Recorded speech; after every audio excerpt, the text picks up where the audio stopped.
Y'all are in for a treat. Welcome to another episode of Chronicles Reviews with the Cinema Bros, Scooter Ray, Tacky B, because we brothers and we are brothers. And that's right here, that right there is pretty much sums up. Now, this one is special because we saw it last night. And this is one of the first times we had time to kind of sit on the movie and think about it and give a review rather than straight out the gate. And what we are talking about is Night Patrol. Let's discuss.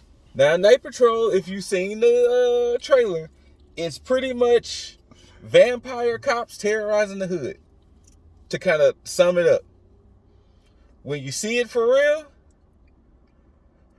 I'm just gonna flat out say it based on the tier ranking. Cinema, bitch. Cinema, bitch. Cinema. Cinema, bitch. Cinema. What a fucking ride. This movie is by far probably the worst movie that you probably are going to see this year, but by far the best movie that you are going to see this fucking year. Let it sink in. Never have I seen a movie so bad that I enjoyed it. This was a first that is so bad that I left out of that bitch and said, this movie is so bad that I have no choice but to say this is a fucking cinematic experience. Cinema! We got Justin Long. Hard King himself. Scream King himself. We got CM Punk, real name Phil Brooks. We got YG. We got Freddie Gibbs, RJ Seiler, Flying Lotus, Jermaine Fowler. And I should look up the woman who played their mom in movie. The mama! AKA Leslie Jones' sister. Cause she's some kin to Leslie somewhere. It has to be. She's some kin to Leslie somewhere.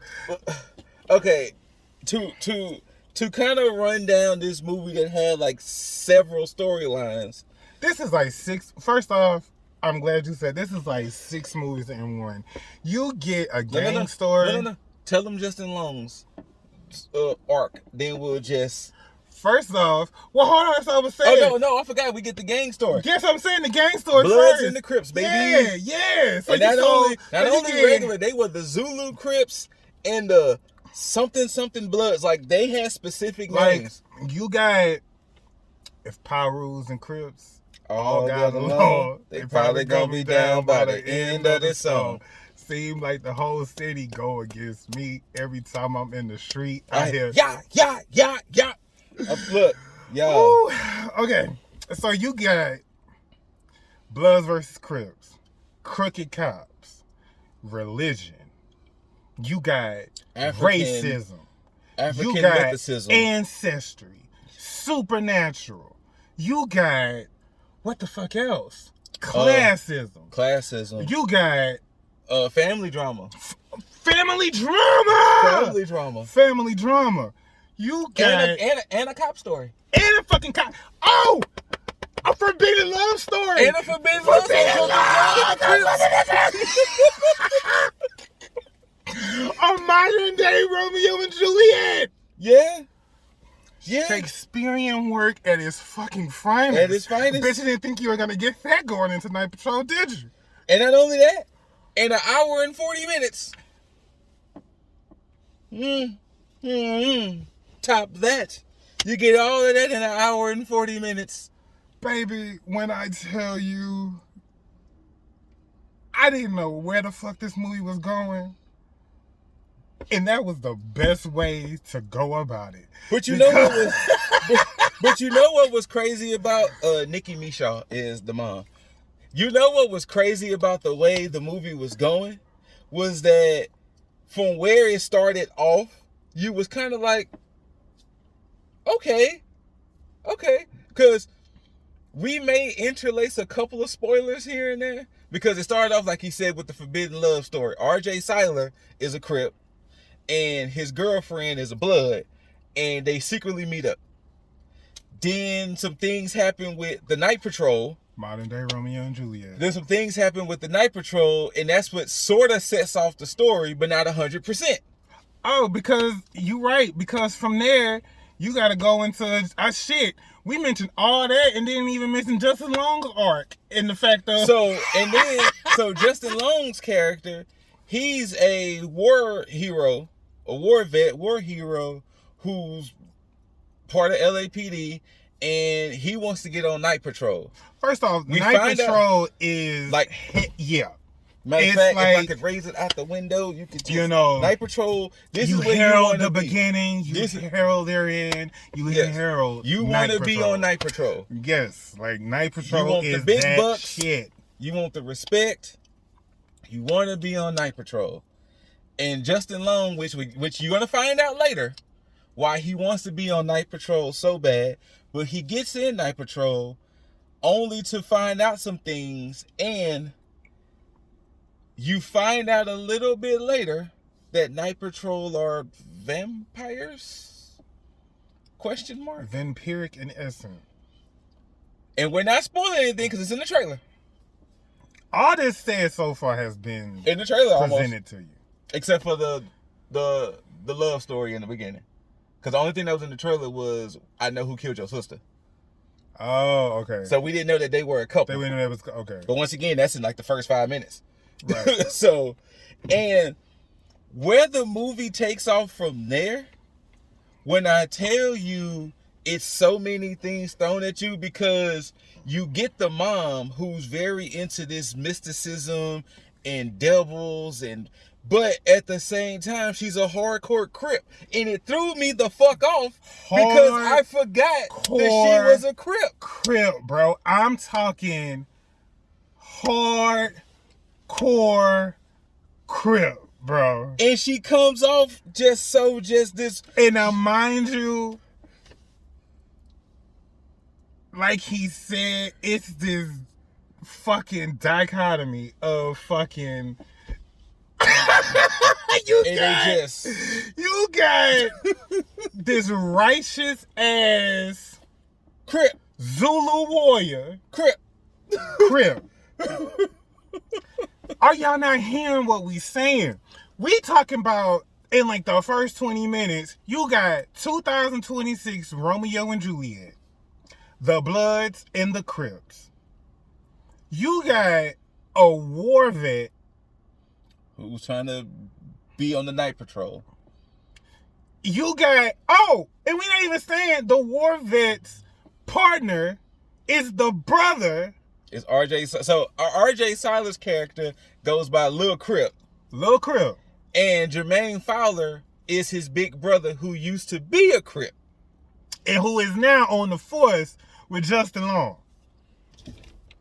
Did you see that twist? So now you also got Buddy Cop. Along with family drama. How you got a Buddy Cop movie? This is 30 minutes. Now, the vampire part comes a little bit later. It come a little bit later. But the Romeo and Juliet, a murder, the cop redemption, and the family drama is within 30 minutes of the movie. Then when RJ Cyler's character goes to the Crips, goes to the Bloods, Barnelius, I don't know if you caught his name, not Cornelius, Barnelius, because that's played by Freddie Gibbs. And Freddie Gibbs' top lieutenants is producer Flying Lotus and rapper YG.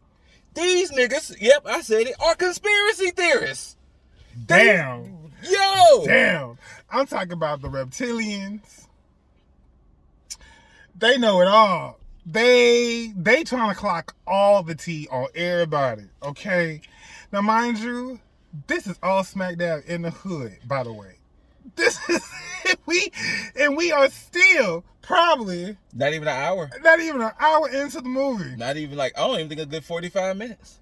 And we have already done checked off and done bit off what we think is more than we can chew. And we haven't even got to the vampire parts yet.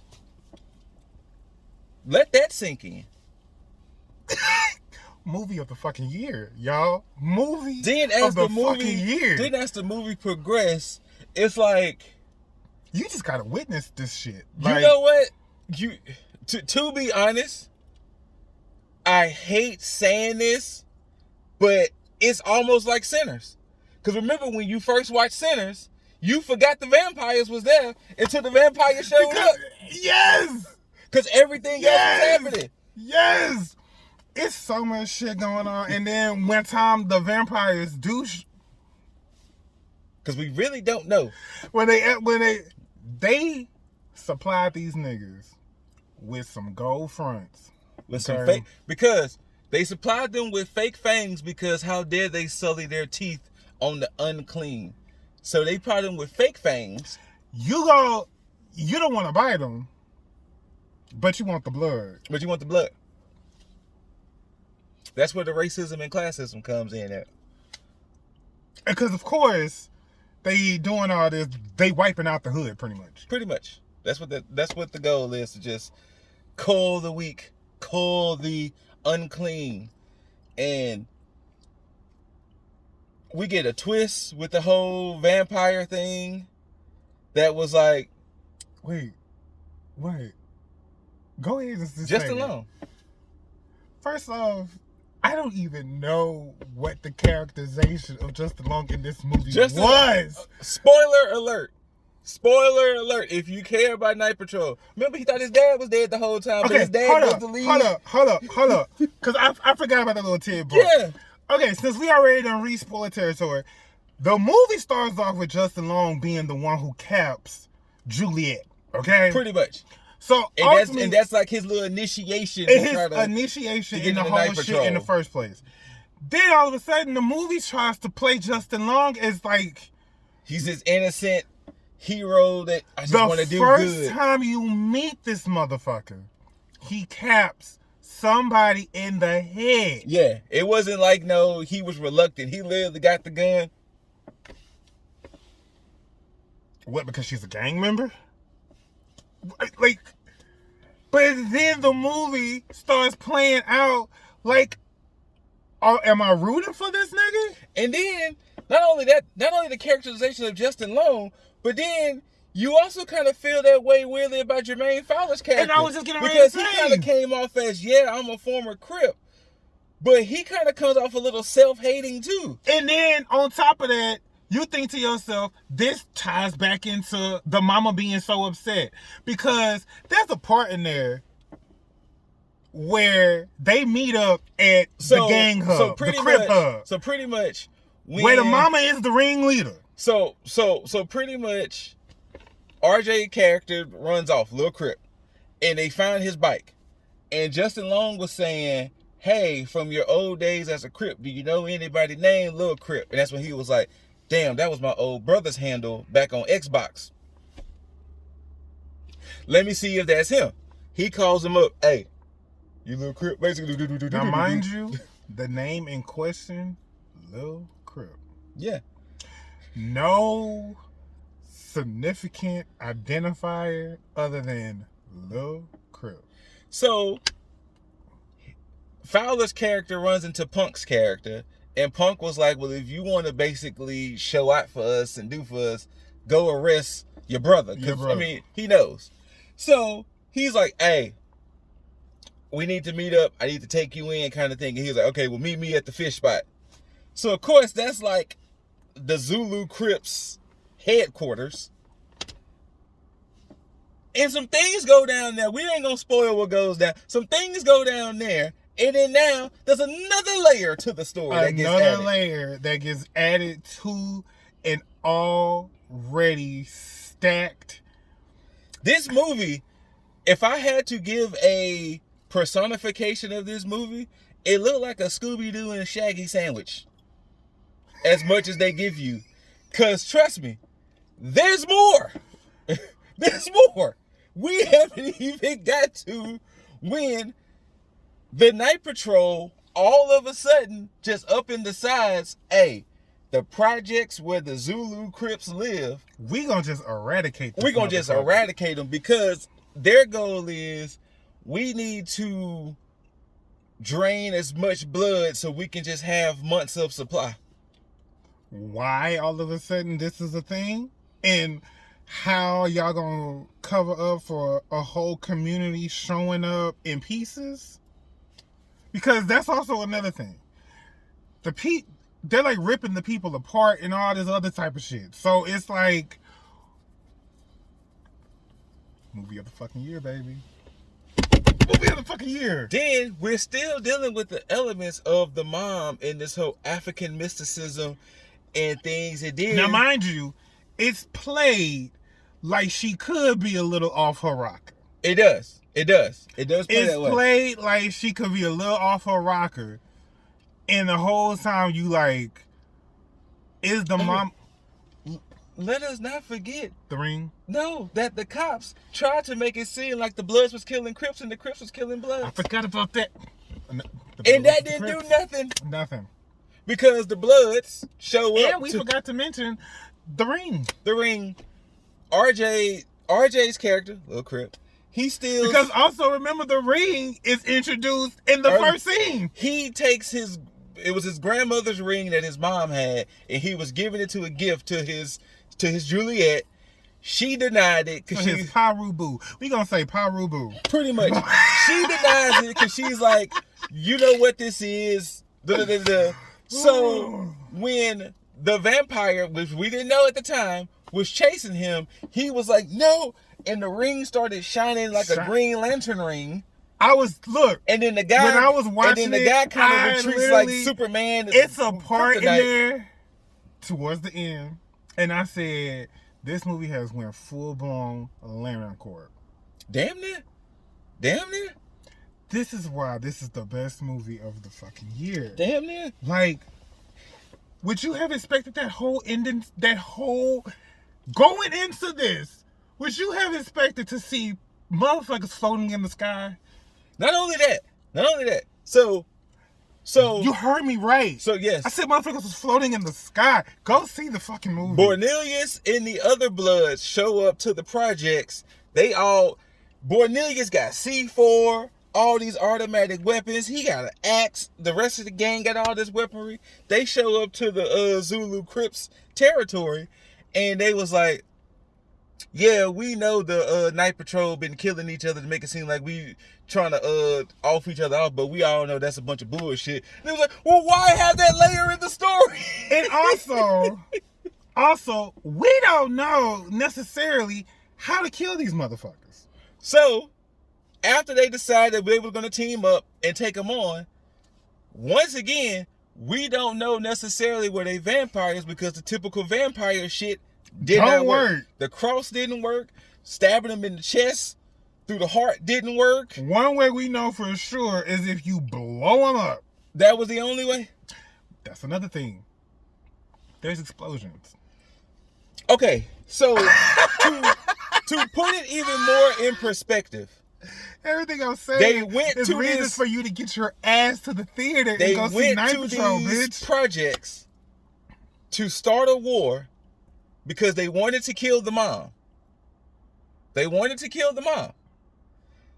harvest at the same time. And it's like, I understand, but nobody around was concerned that there's explosions and baby. All they know is, I guess Night Patrol got it. Listen, explosions was going on. You had Afeni Shakur on the front line. Child, I really don't know what the hell we watched. You know what? My biggest take. Finish with the movie. There's a scene that was probably arguably the cheesiest thing you're going to see in 2026.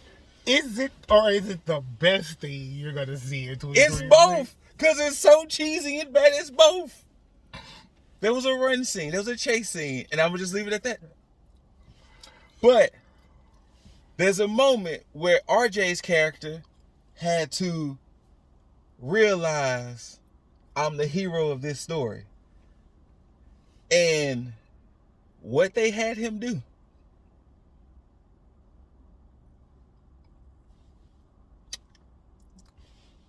Like, You know how You like can't make this up. Hold on.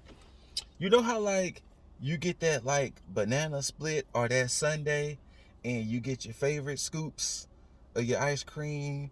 You get maybe your chocolate or your caramel. You get your whipped cream, and then you're like, I'm missing something. There's something missing with this sundae or this split. RJ showing up with what he had to show up with was the fucking cherry. Bro, no, it's like, do you know when like It's when the like the fucking middle usually gets like all the, Yes, and you get that last little. and then like you know how you eat around. Yeah, because you saving it. That's what this was in the. It's that because you saved the cherry, you saved that little chunk, you saved that glob, you saved little morsels of everything that was there, and it's like and you're saving it like, and you just like, and it's on your spoon, and you like, and you looking at it like, this is what I built this up for, and then you just, this is what it was built up for. You go through, what was this, an hour and what? You said 40? I think it was an hour and 40. You go through about a good hour and 10, maybe 20. And when you get there, you like, yeah, bitch. And we're not gonna say nothing else for the rest of the movie. Cinema. Do your best to see this movie, whether it's in theaters, whatever streaming service. Because I think it said Universal Pictures at the beginning. It did. It most definitely did. So that's Peacock. And also, not only that, he mentioned briefly the names in the movie. It's a stacked roster, by the way. Yes. Like, it's a stacked roster. Like I said, Justin Long, Jermaine Fowler, RJ Cyler, Nicki Mishaw, who plays the mom, which I saw that she was established. CM Punk. Fucking, what's his name? Dermot Mulroney. Maroney. Yes, motherfucker who was in Scream 6. Yeah. Like I said, Flying Lotus, Freddie Gibbs, and YG. Oh, Freddie Gibbs. Freddie Gibbs was a gem. Freddie Gibbs was a gem. Freddie Gibbs was already one of my favorite rappers. Fucking YG. Because especially like his last few albums. Alfredo 2 was one of my favorite albums of last year. Listen, I was just gonna and say Freddie Gibbs is just a gem. The Bloods. 8. Oh no, the Bloods 8. The Bloods 8. And we are not trying to start any, but I'm just saying. Those three. I love that this clip we not trying to start. First, there ain't no shit going on. Scooter, ain't no Between shit Flying happening. Lotus, we ain't doing Freddie it. Gibbs, and YG, them three, my God, they were entertainment gold. They were gold. And the mama. And the mama. Child, the mama was something else, child. After watching this movie,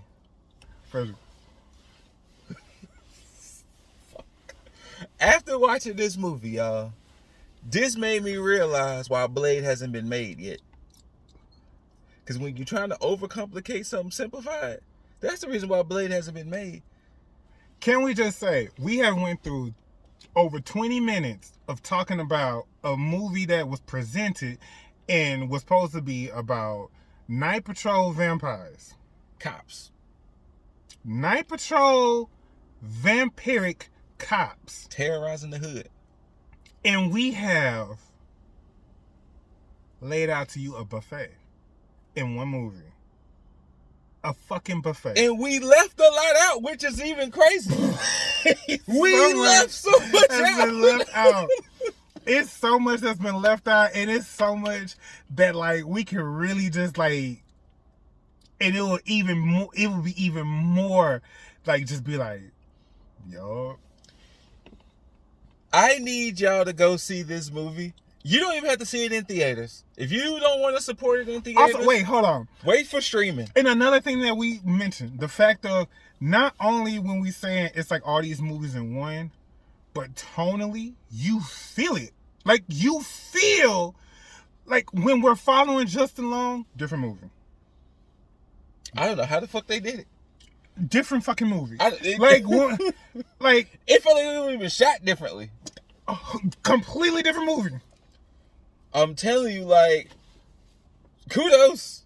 And now in hindsight, why were we following Justin Long? Because Who is the protagonist? What we find out is RJ's character, but exactly.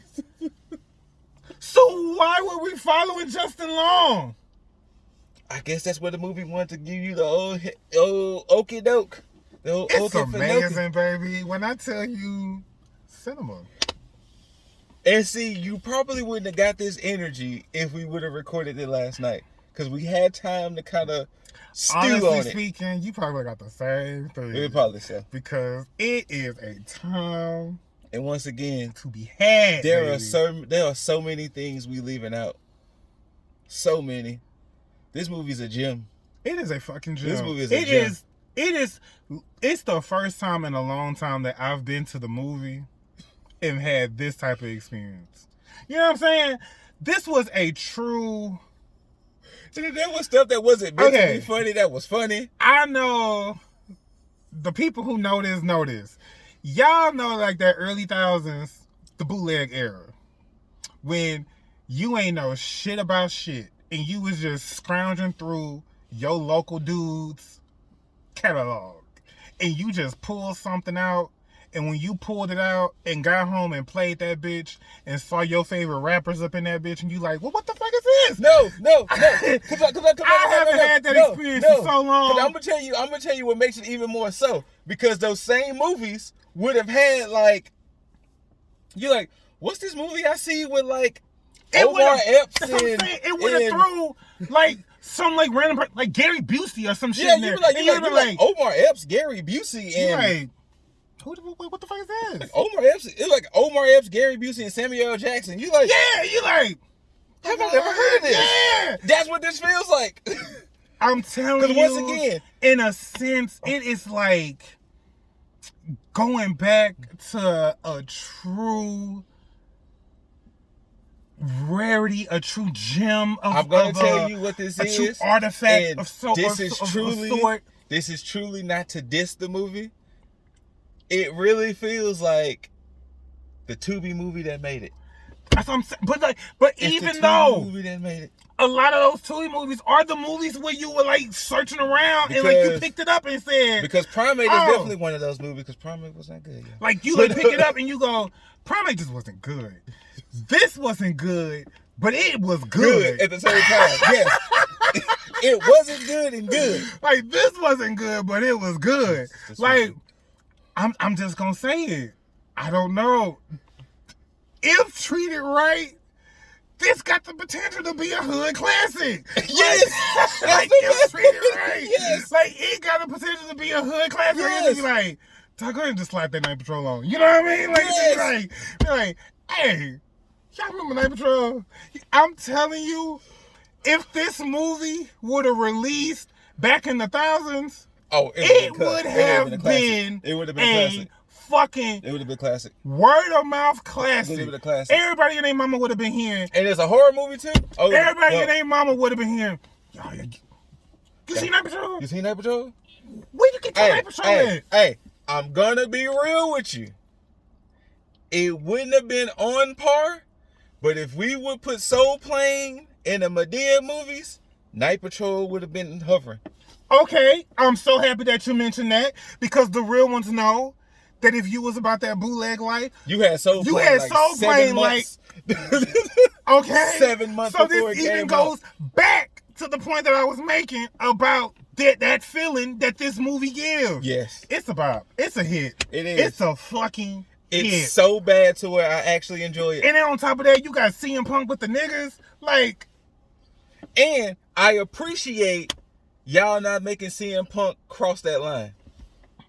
Because CM Punk is down with the brothers and sisters. I just think I'm glad y'all didn't make him cross that line. I just think it's fucking iconic. Go to the cinema. I'm telling you. Night Patrol. Night Patrol. Watch it. Cinema. Watch it. Cinema. Watch it. Cinema, bitch. Watch it. Night Patrol. Enjoy yourselves. And until next time, y'all. We out.